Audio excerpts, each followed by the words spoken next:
COP28 Summit. Draft climate deal falls short of fossil fuel phase out. As the COP28 summit in Dubai, UAE, approaches its final day, the latest draft text, issued by President Sultan Al Jaber, has refrained from addressing the phasing out of fossil fuels. The document, published by the UN's climate body on Monday, the 11th of December, 2023, instead puts forth ambitious proposals to triple global renewable energy capacity and double the average annual rate of energy efficiency improvements worldwide by 2030. President Sultan Al Jaber, who also serves as the CEO of the Abu Dhabi National Oil Company, or ADNOC, has guided the drafting process. The summit has been marked by divisions over the inclusion of fossil fuel phase-out in the final statement. This demand, supported by a coalition of 100 countries, faced resistance from the Organization of the Petroleum Exporting Countries and its allies, or OPEC+, including the host United Arab Emirates and Russia.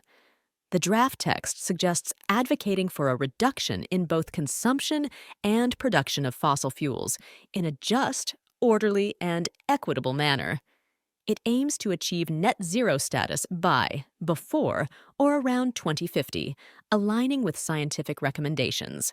Notably, it proposes the phasing out of inefficient fossil fuel subsidies that encourage wasteful consumption and do not address energy poverty or just transitions as soon as possible, a move championed by the European Union and the United States.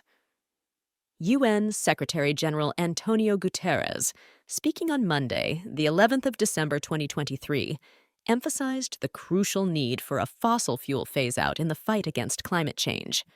However, he noted that not all countries need to phase out simultaneously. The draft text represents the first global stocktake under the 2015 Paris Agreement, aiming to limit the rise in mean global temperature.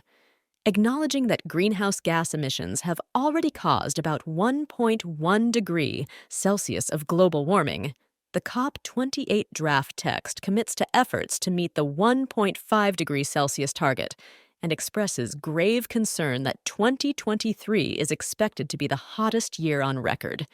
It reiterates last year's call for a rapid phase-down of power generation by coal and restrictions on any such new projects.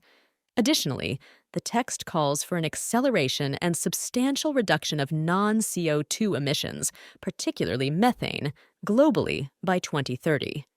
The document advocates for the use of zero and low-carbon fuels, such as biofuels, well before or by around mid-century.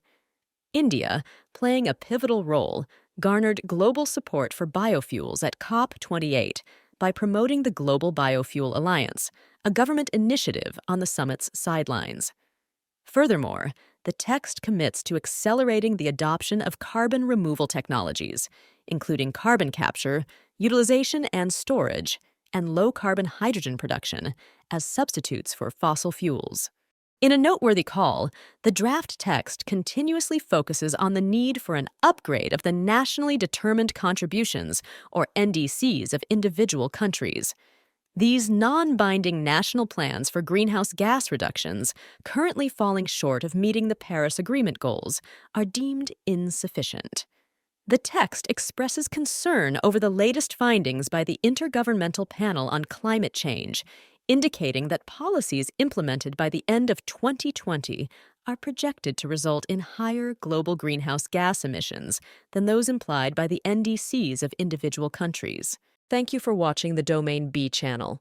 Please like, share, subscribe, and stay tuned for more business news.